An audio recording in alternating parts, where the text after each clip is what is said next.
Soma ATM ATM తెలుసుగా మంగళ అలీతో మణి బుధ చాకు లాంటి గేమ్స్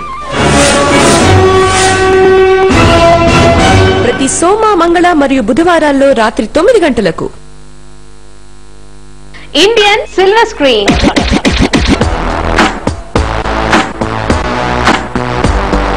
కోట్లాది మంది ప్రేక్షకులు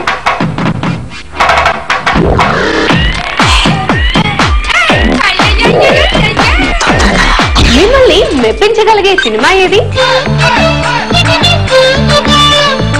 మీకు పూర్తి వినోదాన్ని పంచే సినిమా ఏది? ప్రతివారం 5 లేటెస్ట్ సినిమాల పూర్తి విశ్లేషణ, స్పెషల్ సినిమా రివ్యూస్ మీ 5 స్టార్స్.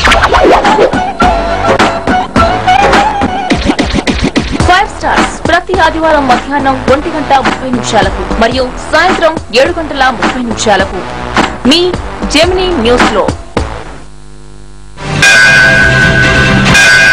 క్షేత్రం ఏదైనా క్షాత్రం ఏదైనా గడిచిన చరిత్రకు నడుస్తున్న వర్తమానానికి నిలువుటద్దు. ఏ పక్షమైనా ఏ ప్రాంతమైనా ఏ భావమైనా నిజాలకు వాస్తవాలకు నిలువుటద్దు. పొంగే నీరులా పండే భూమిలా ఇది స్వచ్ఛం. ఇది జనం నాడి. జెమినీ న్యూస్ 24/7 24 గంటల న్యూస్ ఛానల్.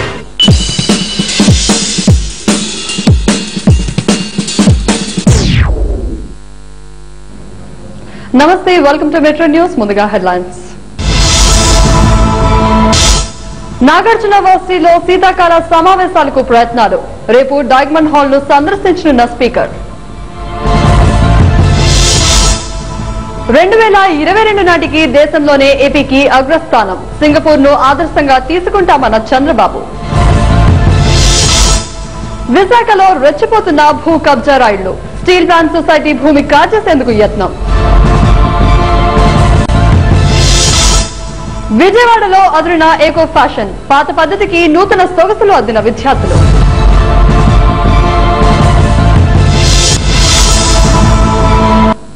పవిత్ర కార్తీక మాసం సందర్భంగా గుంటూరు సిటీ కేబుల్ ఆధ్యాత్మిక కార్యక్రమాలు నిర్వహిస్తోంది. కార్తీక మాసంలో భక్తుల కోసం లింగార్చన, దీపార్చన అనే వినూత్న కార్యక్రమాన్ని చేపట్టింది. సిటీ కేబుల్ తో పాటు శ్రీచక్రి భక్తి ఛానల్ సంయుక్తంగా నిర్వహించే ఈ కార్యక్రమం ఈ నెల 17న జరుగుతున్నట్లు Guntur city cable MD Krishnamohan తెలిపారు. వినోదాత్మక కార్యక్రమాలు ప్రసారం చేస్తూ ప్రేక్షకులను ఆకట్టుకుంటున్న గుంటూరు సిటీ కేబుల్ ఆధ్యాత్మిక కార్యక్రమాలు కూడా నిర్వహిస్తోంది. సిటీ కేబుల్ శ్రీచక్ర భక్తి ఛానల్ సంయుక్తంగా గుంటూరు, కృష్ణా జిల్లాలలో పలు ప్రాంతాల్లో కార్తీక దీపార్చన కార్యక్రమాలు నిర్వహిస్తోంది. మహాశివుడికి అత్యంత ఇష్టమైన మాసం కావడంతో శివలింగ ఆకారంలో పూలతో, ఆకులతో లింగార్చన చేస్తూ శివలింగం ఆకారంలో వేల కొలది దీపాలను వెలిగించే కార్యక్రమం నిర్వహిస్తోంది. విజయవాడలో నిర్వహించిన కార్యక్రమానికి భక్తుల నుంచి విశేష స్పందన రావడంతో గుంటూరు జిల్లాలోని పలు ప్రాంతాల్లో నిర్వహించాలని నిర్ణయించారు. ఇందులో భాగంగా గుంటూరు నగరంలో లింగార్చన, దీపార్చన కార్యక్రమం ఈ నెల 17న సాయంత్రం 4 గంటల నుంచి 8 గంటల వరకు బృందావన్ గార్డెన్స్ లోని శ్రీ వెంకటేశ్వర స్వామి దేవస్థానం ప్రాంగణంలో నిర్వహిస్తున్నట్లు సిటీ కేబుల్ ఎండీ కృష్ణమోహన్ తెలిపారు. సోమవారం గుంటూరులో కూడా బృందావన్ గార్డెన్స్ వెంకటేశ్వర స్వామి మందిరంలో ఈ యొక్క లింగార్చన, దీపార్చన కార్యక్రమం ఉంది. భక్తులకి కావాల్సిన అన్ని ఏర్పాట్లు, అన్ని వసతులు మేమే సమకూర్చి ఈ యొక్క కార్యక్రమం విజయవంతం అవడానికి తోడ్పడతాం. దీన్ని భక్తులందరూ గుంటూరు పట్టణంలో ఉన్న భక్తులందరూ ఉపయోగించుకొని ఈ యొక్క కార్యక్రమంలో విరివిరిగా పాల్గొని ఈ యొక్క కార్యక్రమాన్ని జయప్రదం చేయాల్సిందిగా కోరుతున్నాం. భక్తులు వేల సంఖ్యలో పాల్గొని మహాశివుని కృపకు పాత్రులు కావాలని ఆయన అన్నారు. ఈ కార్యక్రమంలో Vijayawada city cable director Jayant, Srichakra Bhakti channel director మణి తదితరులు పాల్గొంటారని తెలిపారు. గుంటూరు సిటీ కేబుల్ ఆధ్వర్యంలో జరుగుతున్న ఆధ్యాత్మిక కార్యక్రమాలపై మరింత సమాచారం మా ప్రతినిధి వేణు అందిస్తారు. Over to Venu. ప్రేక్షకులందరికీ టీవీ ప్రసారాలను అందిస్తున్నటువంటి గుంటూరు సిటీ కేబుల్ అలాగే శ్రీచక్ర ఆధ్యాత్మిక ఛానల్ ఆధ్వర్యంలో పెద్ద ఎత్తున కూడా కార్తీక మాసం సందర్భంగా లింగార్చన, దీపార్చన అనేటటువంటి ఒక ఆధ్యాత్మిక కార్యక్రమానికి శ్రీకారం చుట్టడం జరిగింది. ఇప్పటికే విజయవాడతో పాటు పలు ప్రాంతాల్లో కూడా ఈ కార్యక్రమాన్ని నిర్వహించి భక్తులందరినీ కూడా ఇన్వాల్వ్ చేసి కూడా ఆధ్యాత్మికంగా కూడా తన్మయత్వం పొందేలాగా, వాళ్ళంతా కూడా ముక్తి పొందేలాగా కూడా తోడ్పడుతున్నటువంటి సిటీ కేబుల్ అలాగే శ్రీచక్ర ఛానల్ కి సంబంధించి గుంటూరులో కూడా ఈ నెల 17న ఏర్పాటు చేయనున్న చేస్తున్నటువంటి ఒక కార్యక్రమానికి సంబంధించి మరిన్ని వివరాలు మనం సిటీ కేబుల్ ఎండి కృష్ణమోహన్ గారు మనతో ఉన్నారు. ఆయన అడిగి తెలుసుకున్నాం. సార్ చెప్పండి, ప్రస్తుతం ఆధ్యాత్మికంగా కూడా భక్తులందరినీ పాల్గొనేలాగా చేసేటటువంటి కార్యక్రమం ఏ విధంగా జరగబోతోంది, ఎన్ని గంటలకు ఎక్కడ జరగబోతుంది? రేపు 17వ తారీఖు మధ్యాహ్నం 3 గంటల నుంచి శ్రీ బృందావన్ గార్డెన్స్ లోని శ్రీ వెంకటేశ్వర స్వామి వారి యొక్క ఆలయం నందు ఈ కార్యక్రమం మొదలవుతుంది. ఆల్రెడీ మొన్న 3వ తారీఖు విజయవాడలో అక్కడ ఘంటసాల త్యాగరాజ కళాశాల కార్యక్రమం నిర్వహించడం జరిగింది. అక్కడ దాదాపు 10,000 మంది భక్తుల దాకా ఈ కార్యక్రమంలో పాల్గొని విజయవంతం చేశారు. అట్లాగే గుంటూరులో రేపు సోమవారం 17వ తారీఖు బృందావన్ గార్డెన్స్ లోని శ్రీ వెంకటేశ్వర స్వామి కళ్యాణ మండపం నందు ఆ రోజు 3 గంటలకి కార్యక్రమం స్టార్ట్ అవుద్ది.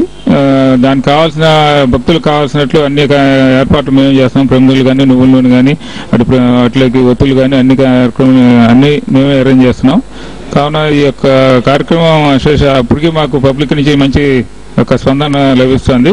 ఈ స్పందన చేస్తే డెఫినెట్ గా వేలాది మంది భక్తులు ఈ కార్యక్రమంలో పాల్గొని విజయవంతం చేస్తారని ఆశిస్తున్నాం. చూస్తే గనక ఆఖరి సోమవారం అంటే గనక ఎక్కువ సంఖ్యలో కూడా భక్తులు కూడా వచ్చేటటువంటి పరిస్థితి అవుతుంది. ఎంతమంది భక్తులను ఎక్స్పెక్ట్ చేస్తున్నారు?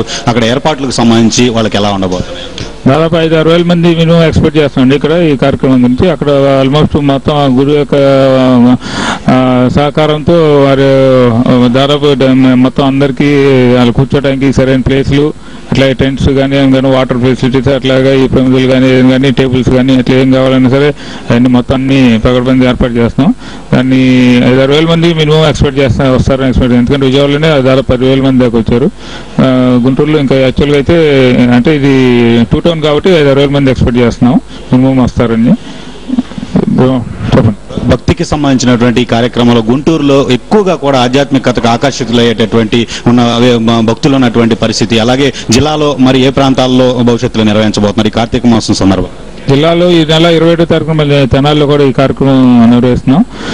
ఇప్పుడు గుంటూరు ఆల్రెడీ విజయవాడ అయిపోయింది, గుంటూరు అయిపోయింది. నెక్స్ట్ తెనాలి కార్యక్రమం ప్రోగ్రామ్ కండక్ట్ చేసి ప్రజలకి ఈ యొక్క అందులో కార్తీక మాసంలో కదా, కార్తీక మాసం కాబట్టి ఈ యొక్క కార్యక్రమాన్ని నిర్వహించడం జరుగుతుంది. అది శ్రీ చక్ర సిటీ ఛానల్ ఇద్దరు సంయుక్తంగా కలిసి ఈ యొక్క కార్యక్రమాన్ని కండక్ట్ చేస్తున్నాం. గతంలో చూస్తే కనుక సిటీ కేబుల్ ఆధ్వర్యంలో నిర్వహించినటువంటి సంక్రాంతి ముగ్గుల పోటీలకు కానివ్వండి, వివిధ కార్యక్రమాలకు విశేషంగా స్పందిస్తున్నటువంటి ప్రజానేకానికి, ప్రేక్షకులకు, ముఖ్యంగా ఈ లింగార్చన దీపార్చన కార్యక్రమానికి ఇచ్చేస్తున్నటువంటి భక్తులకు జెమినీ న్యూస్ ద్వారా ఏం చెప్పబోతున్నారు? ఈ యొక్క ప్రేక్షకులకి మనోరంజకమైన కార్యక్రమాలు చేయడంలో సిటీ కేబుల్ ఎప్పుడూ ముందు ఉంటుంది. అట్లాగే ఎన్నో సంవత్సరాలుగా అంత హౌస్ క్విజ్లు చేశాము, 1 అవర్ ప్రోగ్రామ్లు చేశాము. పబ్లిక్లోకి వెళ్ళి spontaneous programs, number of programs continuous చేస్తూ ఉంటాం. అట్లాగే సెపరేట్ న్యూస్ ఛానల్స్ కూడా జిల్లా వరకు న్యూస్ ఛానల్ కూడా సెపరేట్గా ఉంది. అట్లా ఎన్నో ప్రజారంజకమైన కార్యక్రమాలను చేపడతాం. అట్లాగే భక్తుల కోసం శ్రీ చక్ర ఛానల్ వారు మేము కలిసి ఈ యొక్క కార్యక్రమాన్ని నిర్వహిస్తాం. ఆల్రెడీ నెంబర్ ఆఫ్ ప్రోగ్రామ్స్ చేస్తాం. ఇంకా రాబోయే టైంలో ముందు నెంబర్ ఆఫ్ ప్రోగ్రామ్స్ ఇట్లాంటి ఆధ్యాత్మిక కార్యక్రమాలు నెంబర్ ఆఫ్ ప్రోగ్రామ్స్ కూడా కండక్ట్ చేసి ఎక్కువ కార్యక్రమాలు చేసి ప్రజలకి యొక్క వాళ్ళ యొక్క ఆధ్యాత్మిక స్పృహని దాన్ని ఇంకా ముందుకు తీసుకెళ్ళడం మా ప్రయత్నం మేము చేస్తున్నాం. పరిస్థితి వార్తలు నిరంతరాయంగా కూడా అందించేందుకు న్యూస్ తో పాటు అలాగే ఎంటర్టైన్మెంట్ వినోదాన్ని అందించేటటువంటి సిటీ కేబుల్ ఆధ్యాత్మిక కూడా భక్తులకు అందించేందుకు ఆధ్యాత్మికతను అందించేందుకు కూడా ప్రత్యేక కార్యక్రమాలు చేపడుతున్నట్టు చెప్తున్నటువంటి పరిస్థితి. ఈ నెల 17వ తేదీన బృందావన గార్డెన్స్ లో ఉన్నటువంటి ఒక ప్రసిద్ధమైనటువంటి శ్రీ వెంకటేశ్వర స్వామి టెంపుల్ ఆవరణలో 4 గంటల నుంచి 6 గంటల వరకు కూడా లింగార్చన దీపార్చన కార్యక్రమం జరుగుతుందని, విశేషంగా భక్తులు పాల్గొని కార్తీక శోభను పొందాలని చెప్పి కూడా కార్తీక మాసం సందర్భంగా కూడా పరమశివుని ఆశీస్సులు పొందేటటువంటి అవకాశం సిటీ కేబుల్ అలాగే శ్రీచక్ర ఛానల్ ద్వారా కల్పిస్తున్నట్టు కూడా చెబుతున్నటువంటి పరిస్థితి. కెమెరామెన్ షారుఖ్ తో వేణు, జెమినీ న్యూస్, గుంటూరు. నవ్యాంధ్రప్రదేశ్ ఆర్థిక రాజధానిగా ఉన్న విశాఖ ల్యాండ్ కబ్జాలకు నెలవుగా మారింది. రెవెన్యూ మండలాలుగా ఉన్న అంగన్పూడి ప్రాంతంలో ఓ కబ్జా వెలుగులోకి వచ్చింది. భూముల ధరలకు అమాంతం రెక్కలు రావడంతో కబ్జారాళ్లు ఇష్టారాజ్యంగా వ్యవహరిస్తున్నారు. కనిపించిన భూమినల్లా కబ్జా చేసేస్తున్నారు. స్టీల్ ప్లాంట్ కార్మికులు సొసైటీగా ఏర్పడి కొనుక్కున్న 20 ఎకరాల భూమిని కబ్జారాళ్లు కాజేయడానికి ప్రయత్నించారు. ఈ విషయం తెలుసుకున్న కార్మికులు కబ్జారాళ్లపై కఠిన చర్యలు తీసుకోవాలని డిమాండ్ చేస్తున్నారు. మా స్థలం ఎలా కాజేస్తారని వారిని నిలదీసినందుకు కబ్జారాళ్లు దాడికి పాల్పడ్డారు. పోలీసులు ఈ భూమి ఎవరిదన్న దానిపై ఆరా తీస్తున్నారు. 191/1, 192/2, 240/1 చెందినటువంటి 16 ఎకరాల భూమిని ఇక్కడ స్టీల్ ప్లాంట్ లో ఉన్నటువంటి చిన్న ఉద్యోగులు, SC ST ఎంప్లాయీస్ అంతా కలిసి అసోసియేషన్గా పెట్టుకుని గత 4 సంవత్సరాల నుంచి కూడా దరిదాపు 8 కోట్ల రూపాయలు దీన్ని వెచ్చించి పిఎఫ్ లోన్లు పెట్టుకుని థిఫ్ట్ లోన్లు పెట్టుకుని వాళ్ళ బంగారాలు తాకట్లు పెట్టుకుని భూమిని సేకరించుకొని ఇల్లు కట్టుకుందామంటే కొంతమంది విశాఖపట్నంలో చెందినటువంటి కొద్దిమంది వ్యక్తులు గుంపుగా పోగయ్యి 200 మందిని తీసుకొచ్చి ఈ భూమి ఆక్రమించేదానికి ప్రయత్నం చేస్తారు. ఇక ఇదే అంశంపై మరిన్ని వివరాలను మా ప్రతినిధి రామకృష్ణ అందిస్తారు. అవతు రామకృష్ణ. Thank you. ఆర్థిక రాజధానిగా పెరుగుతున్న విశాఖపట్నంలో భూ కబ్జాలు రోజు రోజుకు పెరుగుతున్న పరిస్థితి కనిపిస్తుంది. పారిశ్రామిక ప్రాంతమైన అగనంపూడి సమీపంలో భూ కబ్జాలు ఈ రోజున పెచ్చుమిన పరిస్థితి కనిపిస్తోంది. ఎక్కడ భూమి కనిపిస్తే అక్కడ ఆక్రమించడానికి ఎక్కడెక్కడి నుంచో విశాఖపట్నం తరలి వస్తున్న పరిస్థితి కనిపిస్తుంది. ఇందులో భాగంగానే అగనపూడి సమీపంలోని 7 మెట్ల మరిపల్లి స్టీల్ ప్లాంట్ కార్మికుల సొసైటీ భూమిని కూడా ఆక్రమించడానికి ఈ రోజున వందలాది మంది ఇక్కడికి తరలి వచ్చిన పరిస్థితి. వాళ్ళు ఎక్కడి నుంచి వచ్చారు, ఎందుకు వచ్చారు, అసలు సొసైటీ పెరుగుతున్న భూమిని కబ్జా చేయడానికి ఎంత ధైర్యంగా వచ్చారో తెలుసుకునే ప్రయత్నం చేద్దాం. ఐచరం గారు చెప్పండి, ఈ భూమి ఎవరిది, ఎందుకు ఎవరు కబ్జా చేయడానికి వచ్చారు? 7 మెట్ల పరిపాలన పొలిమేరలో ఉన్నటువంటి సర్వే నెంబర్ 191/1, 192/2, 200/1, 98, 198 సర్వే నెంబర్లు కలిపి మొత్తం సుమారు 20 ఎకరాల భూమిని స్టీల్ ప్లాంట్ ఉద్యోగులు వారి తాలూకా పిఎఫ్ డబ్బులతోనూ అలాగే ఇతర సేవింగ్స్ తోనూ గత 4 సంవత్సరాల నుంచి కూడా రైతుల దగ్గర నుంచి భూములు సేకరించి మొత్తం భూమిని ఓడా ద్వారా డెవలప్ చేసి తల ఇల్లు కట్టుకోవాలని చెప్పేసి ప్రయత్నంలో ఉండగా రాత్రి ఎవరో కొద్దిమంది కబ్జా చేయడం కోసం ప్రయత్నం చేశారు. లారీలతో ఏసీసీ షీట్లు తీసుకొచ్చి సర్వేకారులు పట్టుకొచ్చి కొంతమంది లేబర్ని తీసుకొచ్చి వాళ్ళ దగ్గర డబ్బులు తీసుకుని పాకలించడం కోసం ప్రయత్నం చేస్తున్నారు. ఆ తద్వారా మాకు ఆకుంది భూమి మాదని చెప్పేసి ల్యాండ్ భూమి ఆక్రమించుకునే ప్రయత్నం చేస్తున్నారు. దాన్ని ఎవరైనా గ్రామస్తుల సహకారంతో, ఈ రైతుల సహకారంతో స్టీల్ ప్లాంట్ ఉద్యోగులంతా కూడా బయట తరిమి కొట్టడం జరిగింది. ఈ రాష్ట్ర ప్రభుత్వం అలాగే పోలీస్ డిపార్ట్మెంట్ అన్నీ కలెక్ట్ చేసుకుని న్యాయం చేయాలి, లేకపోతే మన ఇంట్లోకి వచ్చి మన ఇల్లు కూడా ఆక్రమించుకునే పరిస్థితి ఉందని చెప్పేసి నేను తెలియజేస్తాను. సార్, ఈ 13 ఎకరాల పై చిల్లర అంటున్నారు, మీరు ఎవరి దగ్గర కొన్నారు, ఎవరు ఈ కబ్జా చేయడానికి ఏ ప్రాంతాల నుంచి వచ్చారు ఇక్కడికి?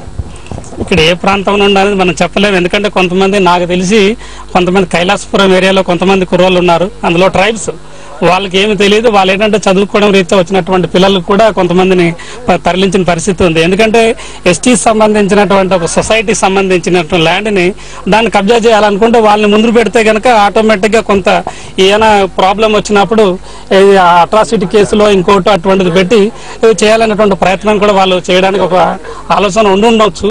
కానీ మా ప్రశ్నిస్తే కనుక వాళ్ళు ట్రైబ్స్ అని చెప్తున్నారు. మాకు తెలిసిన కొంతమంది ఫ్యామిలీస్ ఇందులో ఉన్నారు, అందులో పాపం వాళ్ళ కుటుంబ సభ్యులు కూడా కొంతమంది వచ్చినట్టున్నారు. కాబట్టి ఈ విధంగా ఇది ఎవరో పెద్దవాళ్ళు లేకుండా ఇది సాధ్యం కాదు.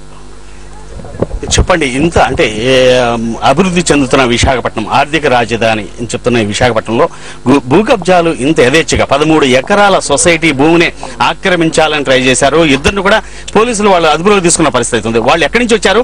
ఇక్కడ ఉన్న వాళ్ళు చెప్తున్నారు, ఒక న్యాయవాది మా దగ్గర నుంచి ఒక్కొక్కరి దగ్గర నుంచి 3,000 రూపాయలు కలెక్ట్ చేశారు, 300 మంది నుంచి కలెక్ట్ చేశారని. ఆ న్యాయవాది ఎవరో మీకు తెలుసా? న్యాయవాది పేరు కదండి, ఏది చెప్పట్లేదండి. 300 మంది కర్రలతోటి రేకులతోటి వచ్చి తార్పాలతో వచ్చి మాకు 5:30 కల్లా తెలిసిన మరుక్షణం మేము ఈ సైట్లు కొనుక్కొని మీ సొసైటీ ద్వారా, మేము స్టీల్ ప్లాంట్ ఎంప్లాయీస్ సొసైటీ ద్వారా కొనుక్కుని మేము ఉన్నాము. ఆల్రెడీ డబ్బులు సేకరించి రైతుల దగ్గర కొనుక్కోవడం జరిగింది. ఇప్పుడు సడన్ గా భూమి రేటు పెరిగిపోవడంతో రాజధాని విజయవాడ అవడంతో విశాఖపట్నం పారిశ్రామికంగా అభివృద్ధి చెందడంతో భూ కబ్జాదారులు పేర్లు చెప్పకుండా మా మీద తిరగబాటు చేశారండి. మేము మొదట 6 గంటలకు వచ్చినప్పుడు మమ్మల్ని కొట్టి మమ్మల్ని నిలదగలేరండి. తర్వాత మేము అందరికీ సొసైటీ సభ్యులందరికీ ఫోన్ చేసిన తర్వాత ఒక 20 మంది 30 మంది వచ్చిన తర్వాత వాళ్ళే మేము పాకలు వేస్తే పాకలు తీసి కంప్లైంట్ ఇవ్వడం కూడా జరిగిందండి. వాళ్ళ పాకలు కూడా ఏమి కర్రలకు తెచ్చారండి, వేయలేకపోయారు. పోలీస్ డిపార్ట్మెంట్ వెంటనే వచ్చి వాళ్ళు స్పందించారండి. స్టీల్ ప్లాంట్ ఉద్యోగుల సొసైటీకి భూమిని ఇచ్చింది మీరే నమ్మింది? ఇచ్చింది మేము సార్. మేము గత తాతండ్రులుగా మాకు ఉన్న స్థిరాస్తులు సార్. మరి ఈ స్థిరాస్తులు మరి మాకు సొసైటీ ద్వారా మేము కొంత భూమిని మేము అమ్మడం జరిగింది. ఈ అమ్మిన భూమిని మరి ఈ రోజు తెల్లవారి 5 గంటలకే ఆడ మగ అంత తేడా లేకన్నా వచ్చి మేము అక్కడ ఉంటున్న ఒక ఇల్లు కూడా ఉంది సార్, అందులో మేము నివసిస్తున్నాం. మా మీద కూడా వచ్చి రైతుగా ఆ స్థలాన్ని నేను చూస్తున్నాను. నా మీద కూడా దాడి చేసి ఆ ఇల్లు తాళాలు బద్దలు కొట్టి లోపలికి వచ్చే పరిస్థితి వచ్చిందండి. ఎవరు వచ్చారు, ఎక్కడి నుంచి వచ్చారో తెలుసుకున్నారా? అంటే ఇక్కడ ఉన్న వాళ్ళలో విశాఖ జిల్లా వాళ్ళు కొంతమంది అయితే విజయనగరం, శ్రీకాకుళం జిల్లా నుంచి కూడా వచ్చామని చెప్తున్నారు. పక్కనున్న యలమంచిలని కూడా చెప్తున్న పరిస్థితి. వచ్చిన వాళ్ళు ఏ ప్రాంతం నుంచి వచ్చిన వాళ్ళు మీరు గుర్తుపట్టగలరా? వాళ్ళు ఏ ప్రాంతం వాళ్ళు తెలుసా మీకు?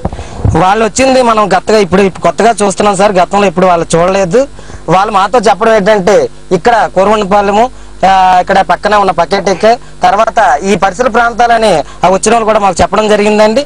మేము చాలా మంచిగా చెప్పాం, అమ్మా ఇది కోట్లాది రూపాయలు ఎట్టి ఈ సొసైటీ వాళ్ళు ఈ భూములు కొనుక్కున్నారు, ఎప్పుడో తాతండ్రులుగా మాకున్న ఆస్తులు, ఈ భూములు గవర్నమెంట్ భూములు కాదు, ఇందులోకి రావడం పద్ధతి కాదు, మీరు దయచేసి మాకందరూ సోదర భావం లాంటి వాళ్ళు వెళ్ళిపోండి అని ఎంతో మంచిగా చెప్పాం.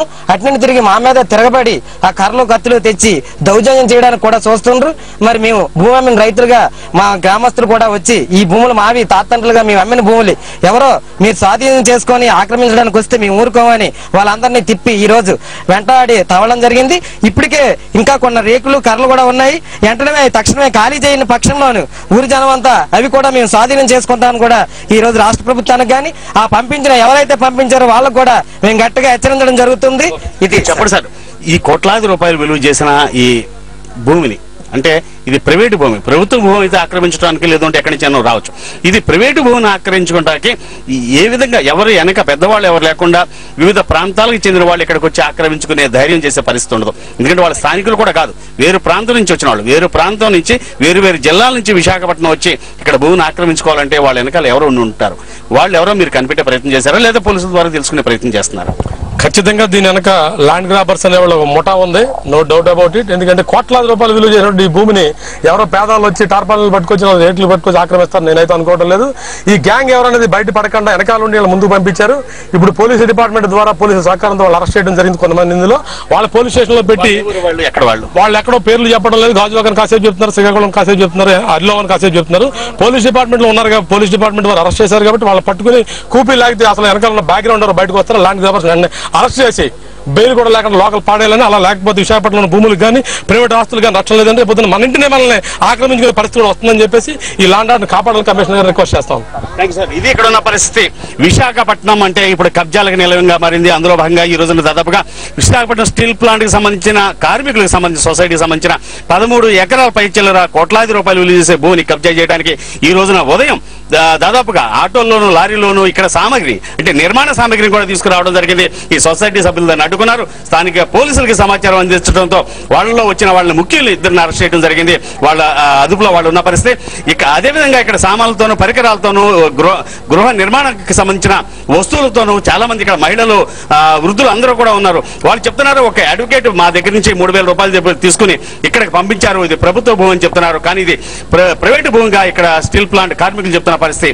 ఇది ఏదేమైనప్పటికీ ఈ సంబంధించిన అధికారులు కానీ లేదంటే పోలీసులు కానీ దీని వెనక ఉన్న ఎవరు బడాబాబులు ఎవరు దీన్ని కబ్జా చేస్తున్నది ఎవరు వాళ్ళ మీద తగిన చర్యలు తీసుకోవాలని చెప్పి వీళ్ళు డిమాండ్ చేస్తున్న పరిస్థితి కనిపిస్తుంది. ఇది తాజా పరిస్థితి. వార్తా స్టూడియో. Thank you Ramakrishna. ఇక మరిన్ని అప్డేట్స్ చూసే ముందు బుట్టలో షార్ట్ బ్రేక్ తీసుకున్నాం. చూస్తూనే ఉండండి జెమినీ న్యూస్.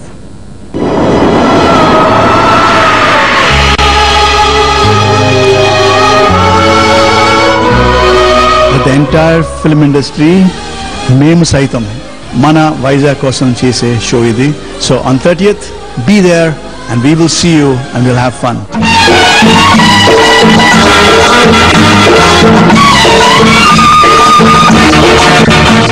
ఇది ఎన్ని నెలలు వస్తుంది? ఒక నెల. ఇది ఒక నెల కిరాణా సరుకులు కాబట్టి ఒక నెల వస్తాయి. మరి ఇది ఒక నెల కంటే కొంచెం తక్కువ. ఇది చూడ్డానికి చిన్నది కానీ పూర్తిగా 2 నెలలు వస్తుంది. చిన్న హార్పిక్ డిటర్జెంట్ కంటే 100 రెట్లు మెరుగ్గా శుభ్రత ఇస్తుంది, ఇంకా పూర్తిగా 2 నెలలు వస్తుంది. సూపర్. మరి మీరు కూడా తీసుకోండి హార్పిక్ చిన్న ప్యాక్ ఛాలెంజ్. మా చిట్టి యువరాజుకి పూర్తిగా నెలంతా కొలిచే అలవాటు ఉంది. మరి రోగాలు నేల నుంచి కూడా రావచ్చని నాకు తెలుసు. అందుకే నా అలవాటు లైజాల్. సాధారణంగా శుభ్రం చేయడం వల్ల క్రిములు పోవు. లైజాల్ లోని జర్మ్ ట్రాప్ యాక్షన్ 99.9% క్రిములను హతమారుస్తుంది. అంటే నేలతో ముడిపడ్డ ప్రతి అలవాటు మంచిదే. మరియు ఇప్పుడు లైజాల్ కొత్త సిట్రునెలా సువాసనతో పాటు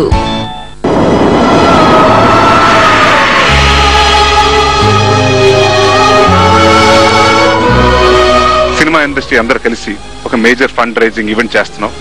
నవంబర్ 30వ తారీఖుని మర్చిపోకండి, మేము సైతం.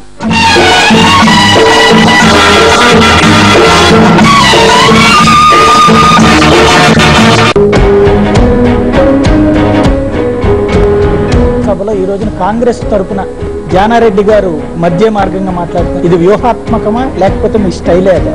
కేవలం అంకెలతోని ప్రజలు మధ్య పెట్టాలని చూడటమే తప్ప అంతకంటే ఎక్కువ ఏం కాదు. పాపాన్ని మీరు చేసి ఈ రోజున మమ్మల్ని ఎందుకు ప్రశ్నిస్తారని నిలదీస్తుంది. గత 10 సంవత్సరాలలో ఏనాడు కూడా తెలంగాణ ప్రాంత రైతాంగానికి 7 గంటల విద్యుత్ సరఫరా మెరుగైన రీతిలో మేము అందించగలిగింది. అంటే నిజాముల కాలంలోనే అత్యంత అభివృద్ధి చెందినటువంటి ప్రాంతం కాంగ్రెస్ హయాంలో సర్వనాశనమైందన్న. అత్యధికంగా విద్యుత్ ఉత్పాదన చేసేటటువంటి రాష్ట్రాలలో ఇవాళ పూర్వ ఆంధ్రప్రదేశ్ రాష్ట్రం 4వ స్థానంలో ఉందని చెప్పారు.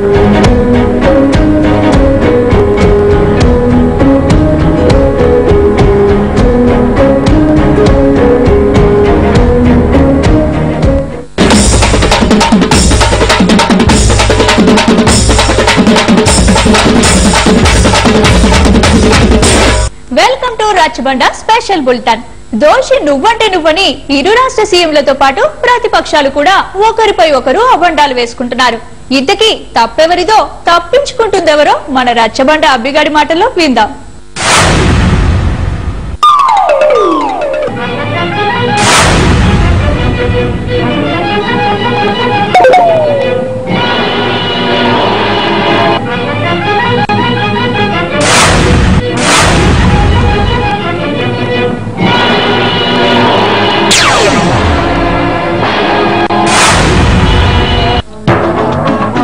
రావు గారు, కేసీఆర్ మాటల మరాఠీ అని మరోసారి నిరూపించుకున్నారు కదండి.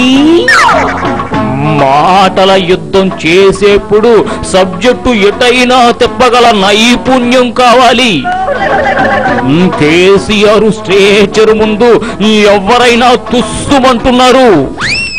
పులిని చూసి నక్క వాతలు పెట్టుకున్నట్టయిపోయింది జగన్ పరిస్థితి.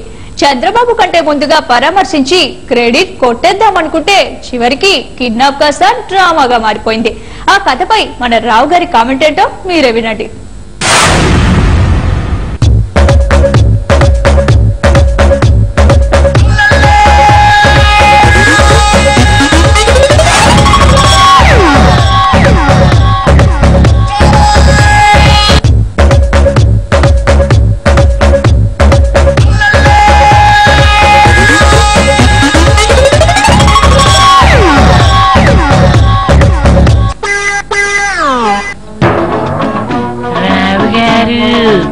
జగనన్నకి ఈ మధ్య ఓదార్పు కలిసి రావడం లేదు. ఇప్పుడు ఏమయ్యిందని బాధల్లో ఉన్నారు కదా అని వెళ్ళి పరామర్శిస్తే చివరికి అది కాస్త ఉత్తుత్తి కిడ్నాప్ అయ్యింది. ఎంత బాధపడుంటాడు పాపం. సమాచారం అందగానే ఎప్పటిలాగే ఓదార్పు అని లగెత్తుకెళ్ళాడు.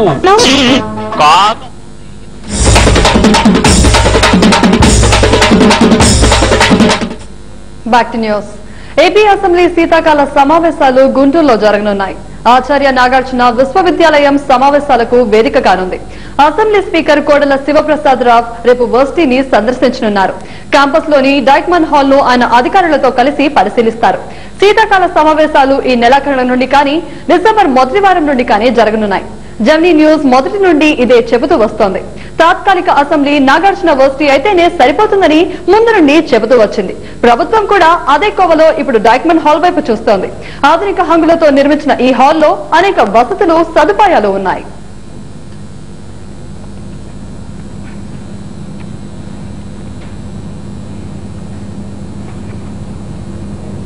ఫ్యాషన్ ప్రపంచంలో ప్రతిదీ కొత్తే.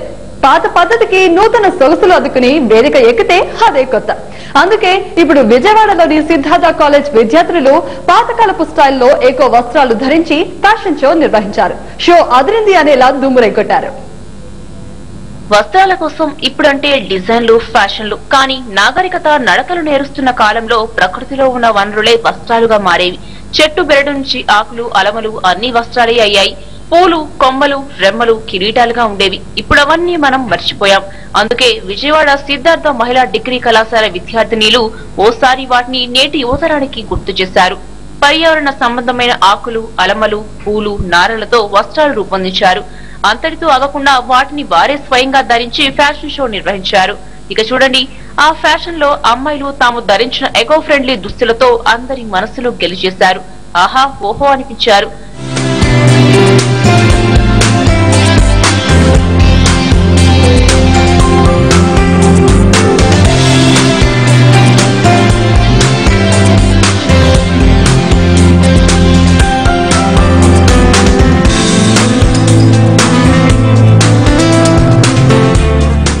పురుష దుస్తులతో సాగే ఫ్యాషన్ షోల కంటే ఎకో ఫ్రెండ్లీగా సిద్ధార్థ విద్యార్థిని రూపొందించిన ప్రకృతి వస్త్రాలు ప్రతి ఒక్కరి ప్రేమను చూరగొన్నాయి.